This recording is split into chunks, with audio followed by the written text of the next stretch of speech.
Social మీడియాలో తప్పుడు ప్రకటనలు, అసభ్యకర వ్యాఖ్యలు, మార్ఫ్ వీడియోలు పెట్టడం వల్ల కుటుంబాలపై, వ్యక్తిగత జీవితంపై తీవ్ర ప్రభావం పడుతుందని సిఐడి అధికారులు హెచ్చరించారు. గుంటూరు సిఐడి కార్యాలయంలో ఏర్పాటు చేసిన మీడియా సమావేశంలో వారు మాట్లాడుతూ ఇలాంటి చర్యలకు పాల్పడిన వారిపై కఠినమైన చట్టపరమైన చర్యలు తప్పవని హెచ్చరించారు. గుంటూరు జిల్లా వికాస్ నగర్కు చెందిన కనపర్తి శ్రీనివాసరావు ఫిర్యాదు మేరకు సుప్రీం శివ అనే ఫేస్బుక్ ప్రొఫైల్ ద్వారా ముఖ్యమంత్రిపై అసభ్యకర వ్యాఖ్యలు చేసి కుల వివాదాలు రెచ్చగొట్టే పోస్టులు పెట్టిన ఘటనలో శ్రీ సత్యసాయి జిల్లా ముదిగుబ్బ మండలంకు చెందిన గడ్డం శివప్రసాద్ అనే వ్యక్తిని పోలీసులు అరెస్ట్ చేసినట్లు వెల్లడించారు. అలాగే గుంటూరు, నెల్లూరు, అనంతపురానికి చెందిన కొందరు యువకులు మార్ఫింగ్ వీడియోలు తయారు చేసి సోషల్ మీడియాలో విస్తృతంగా ప్రచారం చేసిన కేసులో ఇద్దరిని అరెస్ట్ చేసి వారి వెనుక ఫండింగ్ ఉన్నట్లు గుర్తించినట్లు సిఐడి అధికారులు పేర్కొన్నారు. సోషల్ మీడియా వేదికలను బాధ్యతాయుతంగా వాడాలని, తప్పుడు లేదా చట్టవిరుద్ధ పోస్టులు పెట్టిన వారిపై సైబర్ బులింగ్ షీట్లు తెరవబడతాయని, నిఘా ఉంచబడుతుందని సిఐడి అధికారులు హెచ్చరించారు. అనుమానాస్పద పోస్టులు ఎవరూ షేర్ చేయకుండా వెంటనే పోలీసులకు సమాచారం అందించాలని ప్రజలకు విజ్ఞప్తి చేశారు. ఈ కేసులను విజయవంతంగా విచారించిన ఇన్స్పెక్టర్లు మధుబాబు, రాంబాబు, పోలీస్ సిబ్బందిని డీజీపీ అభినందించారు. వాట్సాప్ ఇన్వెస్ట్మెంట్ స్కామ్లు, డిజిటల్ అరెస్టులు పెరుగుతున్న నేపథ్యంలో ప్రజలు మరింత అప్రమత్తంగా ఉండాలని ఈ మేరకు సిఐడి అధికారులు హెచ్చరించారు.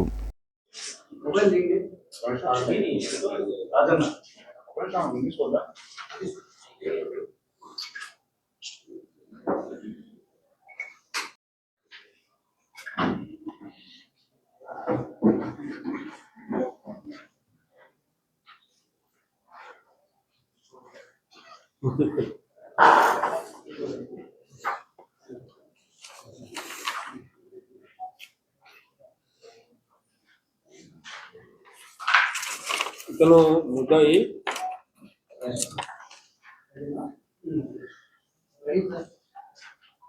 ముద్దాయి గడ్డం శివప్రసాద్, వయసు 36 సంవత్సరాలు. ఇతను మెడికల్ రిప్రజెంటేటివ్గా చేస్తాడు. ముదిగుబ్బ మండలం, శ్రీ సత్యసాయి జిల్లా, ఆంధ్రప్రదేశ్. ఇతను ఫేస్బుక్ ప్రొఫైల్లో సుప్రీం శివ అనే హ్యాండిల్తో ఒక అసభ్యకరమైన పోస్ట్ పెట్టడం జరిగింది తెలుగులో. దానిలో ముఖ్యమంత్రి గారిని అలాగే కించపరుస్తూ ఉన్నటువంటి వ్యాఖ్యలు చేయడం జరిగింది. అలాగే దానిలో కొంచెం కుల విభేదాలు రెచ్చగొట్టే విధంగా కూడా కాంటెంట్ ఉన్నది. దాని మీద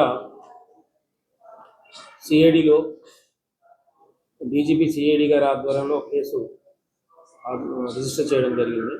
ఇది crime number 15/2025 under section 196, 353 sub class 2, 351 sub class 3, 17 with 61 sub class 2 BNSలో కేసు నమోదు చేయడం జరిగింది. కేసు నమోదు చేసుకున్న తర్వాత ఈ పోస్ట్ ఎవరు పెట్టారని చెప్పి దాని మీద ఇన్వెస్టిగేషన్ టీంని ఏర్పాటు చేయడం జరిగింది. ఆ టీంలో ఐఓ రాంబాబు, ఇన్స్పెక్టర్, వాళ్ళ టీము అతన్ని గుర్తించి అతన్ని ధర్మవరంలో అదుపులో తీసుకుని ఈరోజు కోర్టు ముందు ప్రొడ్యూస్ చేస్తున్నాం.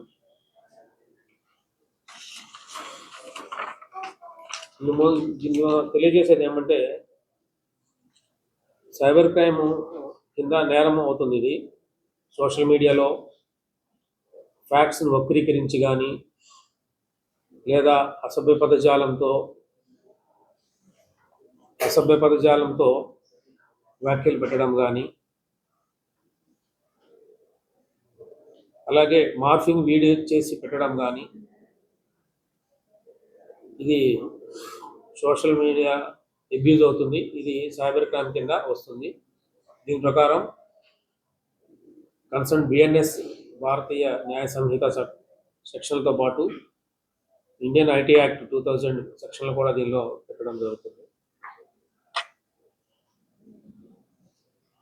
టెక్నాలజీ అనేది మనం మంచి కోసం వాటికి అభివృద్ధి ఉంటుంది. కానీ టెక్నాలజీ ద్వారా బాధ్యతారహితంగా ఉన్నప్పుడు మరి చట్టపరంగా శిక్షించాల్సి వస్తుంది. ఈ సందర్భంగా మీకు ఇంకొక కేసు కూడా చెప్పడం జరుగుతుంది. ఇతను ఒక్కడే లేదు. మరి ఎలా బయటకు వచ్చింది గూగుల్ అతను ఐడెంటిఫై చేశారా? ఈ case social media monitoring cell అని ఒకటి ఉంటుంది. అందులో ఎవరైనా పోస్టు పెట్టినప్పుడు దాన్ని పరిశీలించి తగు చర్యల నిమిత్తం పంపబడుతుంది. దాని మీద ఎంక్వైరీ చేసి ఎవరి పోస్ట్ పెట్టిందని చేసిన తర్వాత కేసు రిజిస్టర్ చేసి చేయడం జరుగుతుంది. పర్టికులర్ దీని మీద కంప్లైంట్ వచ్చింది. వచ్చింది కేసు రిజిస్టర్. సో మీ కంప్లైంట్ వస్తేనే కదా మీరు దీన్ని యాక్షన్ మీ మానిటరింగ్ సెల్ చేసింది కాదు. కంప్లైంట్ 6వ తారీఖు కంప్లైంట్ చేయడం జరిగింది. శ్రీనివాసరావు గుంటూరు జిల్లా వికాస్ నగర్ గణపతి శ్రీనివాసరావు అని. సార్ ఇతను ఏంటి సార్, ఇతను కావాలని ఇంజక్షన్ పెట్టారా లేకపోతే అతను మెడికల్ రిప్రజెంటేటివ్ పార్టీకి సంబంధించి. ముందు వినండి, తర్వాత బ్రీఫ్ చేసిన తర్వాత మీరు అడుగుతారు. అతను దీన్ని ఎవరికి ఫార్వర్డ్ చేయలేదు. మా ప్రస్తుతం ఉన్న ఇన్వెస్టిగేషన్ దర్యాప్తులో అతను ఎవరికి దీన్ని ఫార్వర్డ్ చేయలేదు. అతని ఫోన్ స్వాధీనపరచుకున్నప్పుడు అతని ఫోన్లో కూడా ఈ మెసేజ్ ఉంది. ఇదే సందర్భంగా సైబర్ క్రైమ్కి సంబంధించి మీ దృష్టికి కొన్ని విషయాలు తీసుకురావాల్సుకున్నాను. ఈ మధ్య కాలంలో డిస్క్లార్స్లని ఇన్వెస్ట్మెంట్ ఫ్రాడ్స్ అని జరుగుతూ ఉన్నాయి. డిస్క్లార్స్ అంటే ఒక ఇన్వెస్టిగేషన్ ఏజెన్సీగా ఇంపర్సనేట్ చేసి సిబిఐ అని కానీ లేకపోతే లోకల్ పోలీస్ ఎస్ఐ అని కానీ లేదా వేరే విధంగా వాళ్ళకి కాల్ చేసి మీ ఆధార్ నెంబరు మీ ఫోన్ నెంబరు వేరే వాళ్ళు మిస్యూజ్ చేస్తున్నారని, వేరే ట్రాన్సాక్షన్స్లో హవాలా ట్రాన్సాక్షన్ కానీ వేరే దాంట్లో కానీ మనీ లాండరింగ్ దాంట్లో కానీ ఉన్నాయని చెప్పి మీ దగ్గర ఉన్న అమౌంట్ని అది నిజమో కాదో తెలుసుకోవాలంటే మా అకౌంట్ వేయండి, మేము ఆర్బీఐ ద్వారా దాన్ని నిర్ధారించుకొని మళ్ళీ మీకు పంపుతామని నమ్మబలికి ఆ మనీ వేయించుకున్న తర్వాత వాళ్ళు స్విచ్ ఆఫ్ చేయడం జరుగుతాం. ఈ డిజిటల్ అరెస్ట్ ఒక్కోసారి గంట నుంచి 24 గంటలు ఆ వ్యక్తిని భయభ్రాంతులకు గురి చేసి వాట్సాప్ కాల్లో మీ మీద ఎఫ్ఐఆర్ అయిందని చెప్పి ఆ ఎఫ్ఐఆర్ ఫేక్ కాపీని కూడా వాట్సాప్లో వాళ్ళకి చూపిస్తూ మీ ఆధార్ ఇదిగోండి అని చూపిస్తూ వాళ్ళని కంటిన్యూస్గా బంధించడం జరుగుతుంది. డిజిటల్ అరెస్ట్ అనేది ఎక్కడా లేదు. ఆ పదం అనేది కూడా ఎక్కడ చట్టంలో లేదు. కాబట్టి ఎక్కువ మంది రిటైర్డ్ ఎంప్లాయీస్ అలాగే పిల్లలు అబ్రాడ్లో ఉన్న తల్లిదండ్రులు కూడా ఈ మోసానికి గురవుతున్నారు. వాళ్ళ పిల్లలు ఎక్కడైనా ఉన్నత చదువులు చదువుతున్నప్పుడు అమెరికా కానీ లేకపోతే బెంగళూరు కానీ లేకపోతే ఎక్కడైనా ఢిల్లీలో సాఫ్ట్వేర్ ఉన్నప్పుడు మీ పిల్లవాడు ఫలానా నేరంలో ఇరుక్కున్నాడు లేకపోతే డ్రగ్స్ కేసులో పట్టుబడ్డాడు, అతని మీద ఎఫ్ఐఆర్ అయ్యింది అని ఒక ఫేక్ కాపీ చూపిస్తూ వాళ్ళని నమ్మలుగుతున్నారు. వాళ్ళు భయపడిపోయి కనీసం మా పిల్లవాడితో మాట్లాడతామంటే కూడా అవకాశం ఇవ్వకుండా వాళ్ళు మీరంటే నిర్ణయం తీసుకోవాలని చెప్పేసి వాళ్ళని మీ పిల్లవాడి ద్వారా వచ్చిన డబ్బులు ఇల్లీగల్ అని చెప్పి మళ్ళీ డబ్బులు వేయించుకోవడం, ఈ విధంగా కోర్టులు పలగొడుతారు. దీనిపై దృష్టి సారించాము, కేసులు రిజిస్టర్ చేస్తున్నాము. దానిలో భాగంగా అవేర్నెస్ క్రియేట్ చేయాలనుకుంటున్నాం. మీరెవరు కూడా ఇటువంటి ఫేక్ కాల్స్కి భయపడొద్దు. వాట్సాప్ కాల్ వస్తే కట్ చేయండి. ఇమీడియట్గా 1930కి లేదా సమీప పోలీస్ స్టేషన్కి ఫిర్యాదు చేయండి. భయపడొద్దని చెప్పి మేము ఈ విధంగా చెప్పదలుచుకున్నాం. ఇంకొకటి ఇన్వెస్ట్మెంట్ ఫ్రాడ్స్ అని కొత్తగా వచ్చింది. దీనిలో ముందుగా మీకు ఒక వాట్సాప్ ద్వారా మిమ్మల్ని పరిచయం చేసుకుంటారు.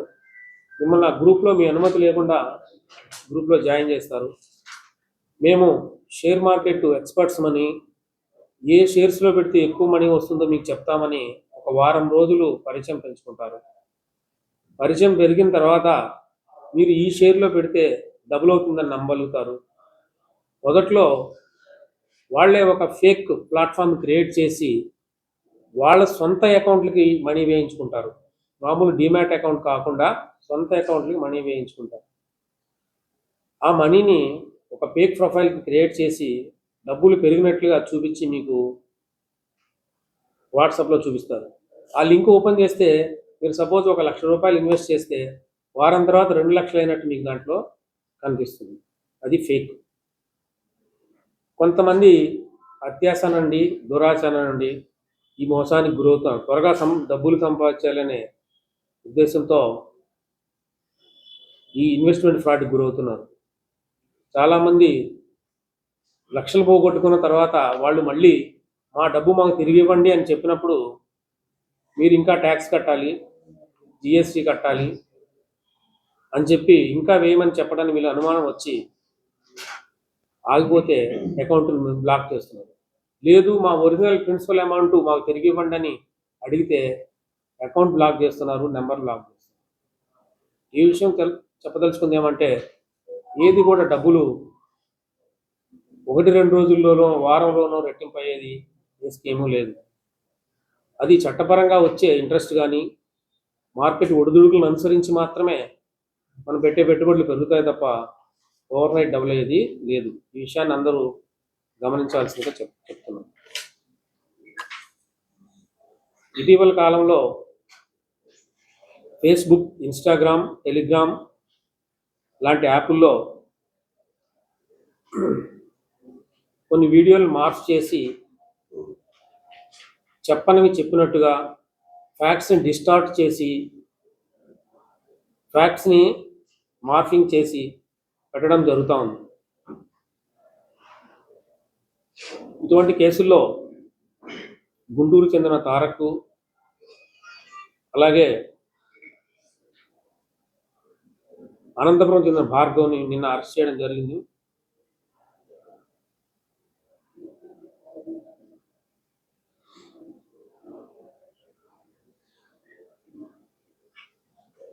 ఇంకొక కేసు డిజిటల్ అరెస్ట్లో భాగంగా సిఐడి రిజిస్టర్ కేసులో నల్గొండ నుంచి ఓ వారం క్రితం ఇద్దరిని అరెస్ట్ చేయడం జరిగింది. వాళ్ళిద్దరిని కూడా రిమాండ్ పంపడం జరిగింది. ఈ కేసులో నిందితుడు ఫేస్బుక్, వాట్సాప్ ద్వారా ఒక కాల్ చేసి, వీడియో కాల్ చేసి, నేను ఒక పోలీస్ స్టేషన్ ఎస్ఐని, మీరు ఒక దొంగ బంగారం కొన్నారని చెప్పి ఒక వ్యక్తికి ఫోన్ చేసి అతన్ని బెదిరించి మీ మీద కేసు లేకుండా చేయాలంటే డబ్బులు వేయాల్సిందని బెదిరించడంతో అతను భయపడి ₹40,000 వేయడం జరిగింది. తర్వాత వాళ్ళ డీటెయిల్స్ అన్నీ పట్టుకొని వాళ్ళిద్దరిని కూడా అరెస్ట్ చేయడం జరిగింది. వీళ్ళిద్దరి మీద అనేక ఎక్స్టార్షన్ కేసులు, డిజిటల్ అరెస్ట్ కేసులు ఉన్నాయి.